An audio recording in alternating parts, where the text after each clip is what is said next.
कब से तुम्हारा इंतजार कर रहे हैं पगली, जब देखो तब तुम भभूति जी के इर्द गिर्द मंडराती रहती हो। ऐसा क्या चिपका दिया उन्होंने?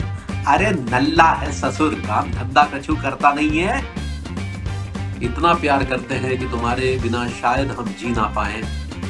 वो अलग बात है कि अगर भाभी जी आ जाएं तो आनंद कुछ और होगा। हाँ पगली, तो हम कह रहे थे कि I love you. Hello friends, this is me Gargi और आप देख रहे हैं श्रेष्ठ भारत। भाभी जी घर पर है टीवी के सबसे पसंदीदा शोज में से एक है।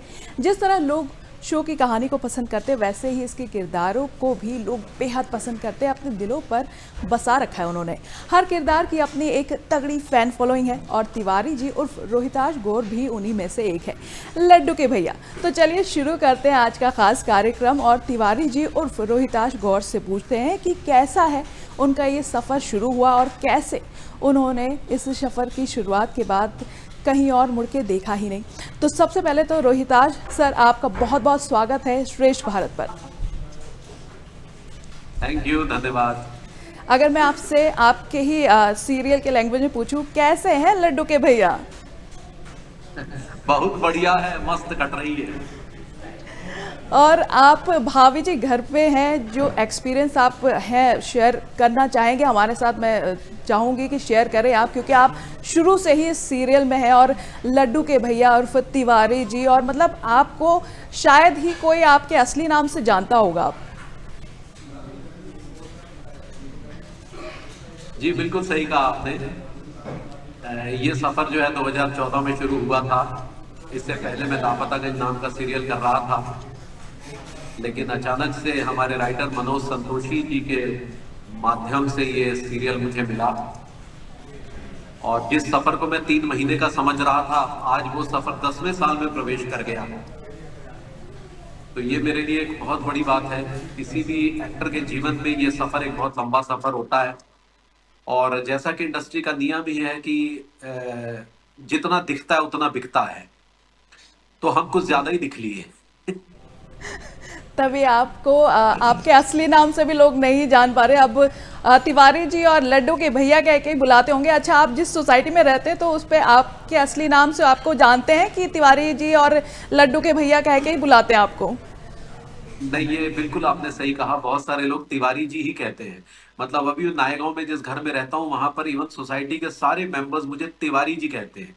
यहाँ तक कि जब बिल्डर से मकान बुक कराने गया था, वो भी तिवारी जी बोल रहा था। मैंने कहा नहीं सर, कहीं आप कॉन्ट्रैक्ट में तिवारी जी मत लिख दीजिएगा, नहीं तो कॉन्ट्रैक्ट दूसरा बन जाएगा। वही है सर। सर, अब तक जैसे कि आपने बताया कि एक्सपीरियंस बहुत अच्छा रहा। आप शिमला से हैं, तो भाभी जी का जो कैरेक्टर है वो यूपी बेस्ड भाषा है, तो इसको करने में आपको मुश्किल शुरुआत में आई होगी, या कुछ आपने पहले इससे प्रिपरेशन कर लिया होगा, या कोई और सीरियल किया होगा जिससे ये जो मुश्किल है कम हो गई हो थोड़ी? देखिए, इससे पहले हम लापतागंज सीरियल करते थे जो शरद जोशी की व्यंग्य रचनाओं पर आधारित था। उसका भी बैकड्रॉप यूपी ही था। उसकी भाषा भी कुछ कुछ इसी तरह की थी। तो मुझे कोई बहुत मुश्किलात पेश आई नहीं। हाँ, जब मैं लापतागंज कर रहा था तब जरूर मुझे मुश्किल हुई थी, क्योंकि अचानक से उस तरह का एक्सेंट पकड़ना, उस तरह की पंचिंग डायलॉग्स में लाना, वो थोड़ा मुश्किल था। लेकिन लापतागंज मेरे लिए एक एक्सपीरियंस साबित हुआ, जिसके माध्यम से मैंने इस भाषा को बहुत अच्छे से पकड़ लिया। मुझे कोई बहुत समस्या हुई नहीं। हाँ, थोड़ा कैरेक्टर को समझने में शुरुआत में थोड़ी सी दिक्कत जरूर हुई थी। आपको इस सीरियल में देखा जाता है कि आप गौरी मैम यानी कि भाभी जी के पीछे ही लगे रहते हैं और कई बारी दिल की बात कह जाते हैं और कई बारी नहीं भी बोल पाते। तो असल जिंदगी में ऐसी कोई भाभी है आपकी लाइफ में? अगर ऐसी भाभी आ जाए तो हम, आपकी जो भाभी है ना असली, वो हमारा जीना आराम कर देगी। इसलिए इसलिए हम चाह के भी दूरी बनाए रखते हैं। जी बिल्कुल। अच्छा, सेट पे कैसे मस्ती करते हैं? जैसे कि आप लोग एक ग्रुप है आप लोगों का। विभूति जी जो हैं वो अंगूरी जी पे मतलब कि डोरे डालते हैं, और आप जो है गौरी मैम पे। तो जब ऑन स्क्रीन आप नहीं आते तो ऑफ स्क्रीन मस्ती चलती है आप लोगों की चारों की? बहुत मस्ती चलती है, हम बहुत मजाक करते हैं। इवन हम सीन्स में बहुत इम्प्रोवाइजेशंस भी करते हैं। सिर्फ हम 4 ही नहीं है, यहाँ पर बहुत सारे लोगों का जमावड़ा है। जैसे यहाँ पर अनूप उपाध्याय साहब भी है, जो चाचा जी की भूमिका निभाते हैं। वो एक बहुत ही शरारती किस्म के कैरेक्टर है। और हप्पू सिंह दरोगा है, और भी बहुत सारे जितने भी कैरेक्टर है, सक्सेना है, मास्टर जी है, टीका टिल्लू है, ये भी पूरी एक जमात है। तो हमारे बीच में बहुत मजाक चल रहा है, बहुत सारे प्रैंक्स चलते हैं हमारे बीच में। हम सीन्स को बहुत इम्प्रोवाइज करते हैं, अपने तरीके से उसको पेश करते हैं और उसके ह्यूमर को बरकरार रखने की कोशिश करते हैं, खासकर उसके देसी एलिमेंट को। क्योंकि अगर हम उसके देसी एलिमेंट को नहीं पकड़ेंगे तब तक वो आम आदमी तक नहीं पहुंचेगा। तो यही हमारी कोशिश रहती है। तो बड़ा बहुत अच्छा माहौल रहता है, हंसी मजाक ठट्ठा और प्रैंक्स एक दूसरे के साथ खेले जाते हैं, ये सब चलता है सेट में बहुत। जी, विभूति जी से लड्डू के भैया का रिश्ता ऑफ स्क्रीन कैसा है? नहीं, बहुत अच्छा रिश्ता है। मैं आपको एक बात बता दूं, हम दोनों ही बेसिकली बहुत गंभीर इंसान हैं। अगर आप हमें वैसे देखेंगे ना तो आप कहेंगे अरे यार ये तो बहुत सीरियस दिखते हैं यार, इवन विभूति जी भी और हम भी। ये तो बस इस सीरियल ने है जो हमारे ऊपर थोड़ा सा कॉमेडी का थप्पा लगा दिया है। लेकिन हमारी जो ऑफ स्क्रीन केमिस्ट्री है वो बहुत अच्छी है। हम एक दूसरे के काम की, एक दूसरे के आर्ट की एक बहुत कदर करते हैं। और हम दोनों ही रंगमंच से जुड़े हुए कलाकार हैं। मेरा तो खैर बहुत लंबा प्रोफेशनल थिएटर का एक्सपीरियंस रहा है, राष्ट्रीय नाट्य विद्यालय से लेकर राष्ट्रीय नाट्य विद्यालय रंगमंडल। तो पूरा जो एक सफर रहा है वो प्रोफेशनल थिएटर का रहा है। तो हमारे अंदर वो थिएटर का डिसिप्लिन भी है, वो आपको हमारे कैरेक्टराइजेशन में भी पता चलता होगा सबको। तो बहुत अच्छी जोड़ी है हमारी। हम बहुत मस्ती भी करते हैं और एक दूसरे से बहुत सीरियस डिस्कशंस भी करते हैं। जी, आपको जैसे कि अंगूरी भाभी जब सीरियल में देखते हैं हम कि वो नाराज़ हो जाती है तो आप कुछ ना कुछ कह के मना लेते हैं उनको, बोलते हैं कि यहाँ घुमाने ले जाऊंगा, यहाँ करूंगा। रियल लाइफ वाइफ के लिए आप ऐसा कुछ करते हैं? ये बड़ा बड़ा पेचीदा सवाल है बेसिकली। इस चीज से हम बहुत सारे टेलीविजन एक्टर्स बहुत ज्यादा जूझ रहे हैं, क्योंकि हमारे वर्किंग आवर्स जो है वो इतने हैक्टिक होते हैं कि हम लोग हमेशा, हमारी बीवियां जो है असली बीवियां, वो हमसे नाराज ही रहती हैं। जैसे मैं आज यहाँ बैठा हूँ और अभी आपसे बात करने के थोड़ी देर पहले मेरी बीवी मेरी बच्चियों के साथ लंदन में ट्रेन में कहीं जा रही थी। वो वहां से मेरे से बात कर रही थी वीडियो कॉल में। मतलब आप ये देख लीजिए कि वो हमारे बिना घूम रही है, क्योंकि हमारे पास उनको घुमाने का टाइम ही नहीं है, इसलिए वो हमेशा नाराज रहती है। अभी वो हमेशा यही कहती रहती है, काश आप होते तो अच्छा लगता, लेकिन कोई बात नहीं, नहीं है अभी तो हम क्या करेंगे, घुइयां उखाड़ लेंगे।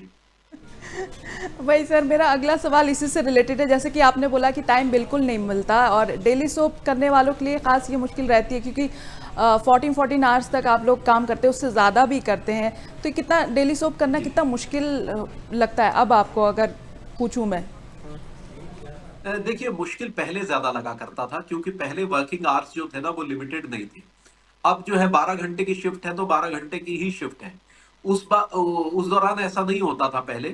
पहले शिफ्ट जो है वो 12 घंटे तो कुछ भी नहीं है, 24 घंटे।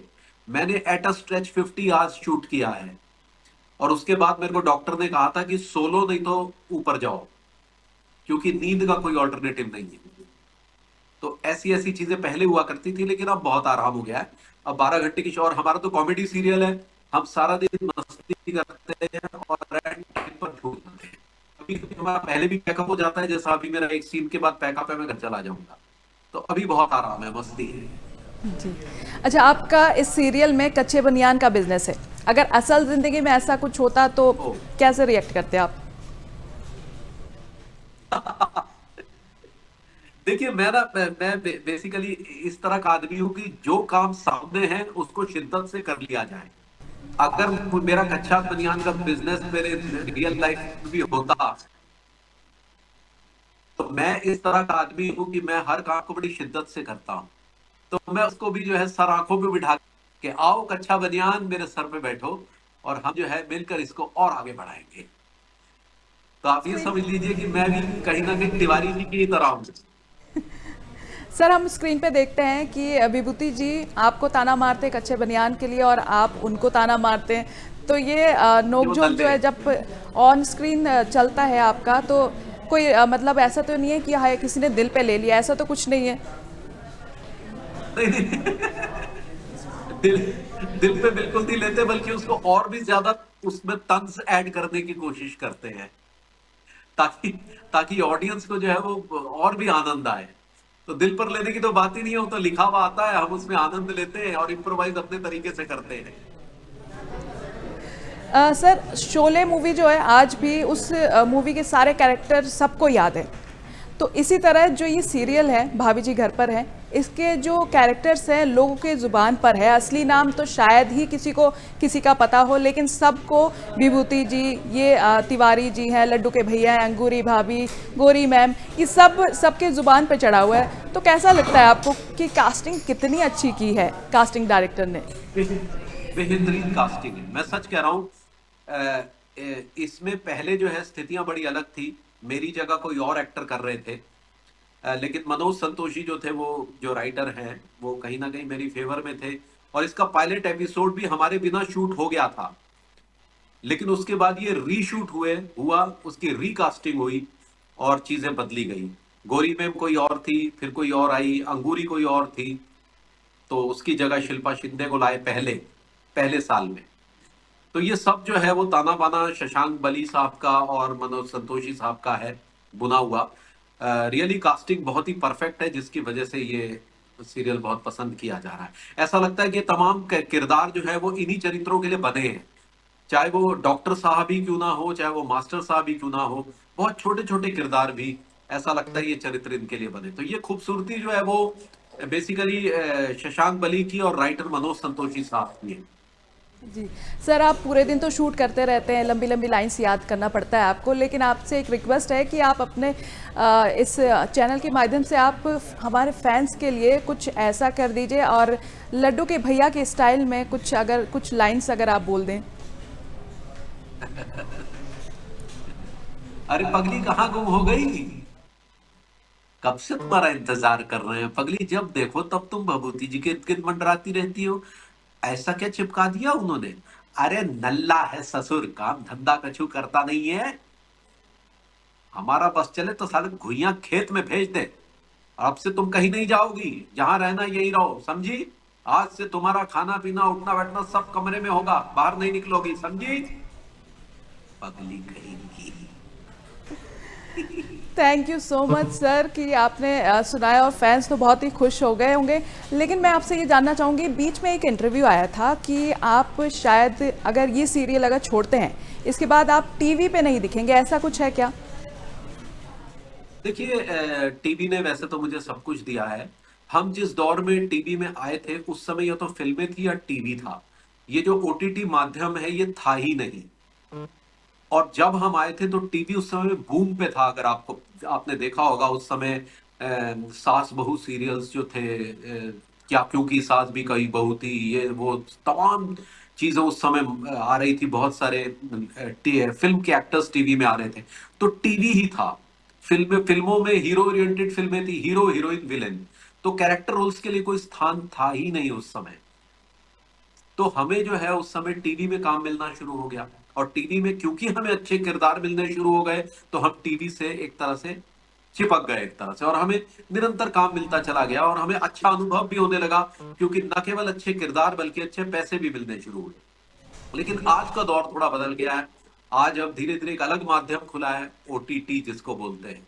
तो मैं ऐसा तो नहीं कि मैं पूरी तरह से टीवी छोड़ने की उसमें हूँ, लेकिन हाँ, मेरे मन में ये जरूर आता है कि क्योंकि मेरा ट्रेनिंग प्रोसेस एक्टिंग का एक रिनाउंड इंस्टीट्यूशन से जुड़े हैं, रंगमंच से जुड़े हैं, प्रोफेशनल थिएटर से जुड़े हैं, तो इसके अलावा भी अपने रोहिताश गौड़ एक्टर के किरदार में कुछ अलग अलग चीजें तलाश की जाए। तो ये तलाश जारी करने के लिए मैं प्रयत्न जरूर करूंगा, लेकिन ये नहीं कि मैं टीवी छोड़ दूंगा, ऐसा नहीं है। टीवी से मुझे बहुत लगाव है और टीवी के ही वजह से आप मेरा इंटरव्यू ले रही हैं आज। जी बिल्कुल।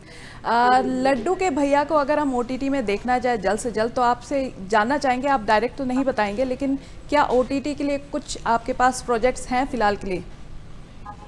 हाँ, एक प्रोजेक्ट है, मैंने अभी किया भी है, अभी वो मतलब चल रहा है, उसका एक शूट तो हो गया है। वो एक क्लासफुल नाम से एक सीरीज है जो कि हमारे एजुकेशन सिस्टम के ऊपर है। जो हमारे छोटे छोटे गांव में जो स्कूल होते हैं, उस तरह का जो वहां का जो तंत्र है, उसके ऊपर ये वेब सीरीज है। इसका नाम है क्लासफुल। तो इस वेब सीरीज पर हम काम कर रहे हैं। जी। और अभी मैंने एक छोटी सी फिल्म भी की है जिसका नाम है हामी, जो कि एक 20 मिनट की फिल्म है, जैसा कि आजकल चल भी रहा है। तो बट सीरियस कैरेक्टर्स है सारे, सीरियस, क्योंकि मैं अभी उस परिवेश में भी अपने आप को ढालना चाहता हूं जो मैं पहले था। कॉमेडी तो क्योंकि मार्ग में आती गई, करते चले गए, लेकिन ये भी एक प्रयास है जो हम कर रहे हैं अभी। जैसे कि अभी आपने बोला सीरियस कैरेक्टर और आप उस पर अपने आप को ढालना चाह रहे हैं, क्योंकि मुझे ऐसा लगता है कि कॉमेडी करना शायद ज़्यादा मुश्किल होता है, सीरियस रोल तो बहुत इजीली कर लेते हैं। बिल्कुल, आपने बिल्कुल सही फरमाया, कॉमेडी करना वाकई बहुत मुश्किल है, किसी को हंसाना कोई आसान काम नहीं है, बिल्कुल नहीं है। लेकिन क्या होता है ना कि हमारी इंडस्ट्री का एक अजीब सा दस्तूर है, यहाँ पर अगर आपके ऊपर एक बार कॉमेडी का ठप्पा लग गया तो फिर आपको उसी नजर से वो लोग देखने लगते हैं। तो ऐसे में एक एक्टर के लिए बड़ा मुश्किल होता है अपने आप को तोड़ना, अपने आप को किसी तरह से। तो कोशिश यही है कि कुछ सीरियस काम किए जाएं अभी, लेकिन डेफिनेटली कॉमेडी बहुत बहुत मुश्किल है, आसान नहीं। जी बिल्कुल सर, जैसे आप लोग हंसाते हैं हमें और सभी लोग देखते हैं और जो पूरी दिन भर की टेंशन होती है वो सब लोग भूल जाते हैं, और ऐसे सीरियल बनाने के लिए आप सभी लोगों का बहुत बहुत शुक्रिया, और लड्डू के भैया का हमसे बात करने के लिए बहुत बहुत शुक्रिया। लड्डू के भैया, आपसे ये जानना चाहेंगे कि जाने से पहले अगर आप अंगूरी जी को कुछ बोलना चाहें, अपनी ही अंगूरी जी को यानी कि अपनी वाइफ को, तो क्या कुछ बोलना चाहेंगे तिवारी जी के स्टाइल में? अंगूरी, हम तुमसे बेइंतहा मोहब्बत करते हैं, इतना प्यार करते हैं कि तुम्हारे बिना शायद हम जी ना पाए। वो अलग बात है कि अगर भाभी जी आ जाएं तो आनंद कुछ और होगा। हाँ पगली, तो हम कह रहे थे कि आई लव यू। बहुत बहुत शुक्रिया सर हमसे बात करने के लिए, समय निकाल के आपका बहुत बहुत शुक्रिया। थैंक यू, धन्यवाद। तो ये थे हमारे साथ रोहिताश गौर, जो कि तिवारी जी हैं, भाभी जी घर पर हैं, और साथ में ही और इसी सीरियल में और लड्डू के भैया के नाम से भी मशहूर हैं। तो आपको कैसी लगी ये हमारी ख़ास कार्यक्रम, आप कमेंट करके ज़रूर बताइए। बाकी ऐसे ही और ख़बरों के लिए आप देखते रहिए श्रेष्ठ भारत।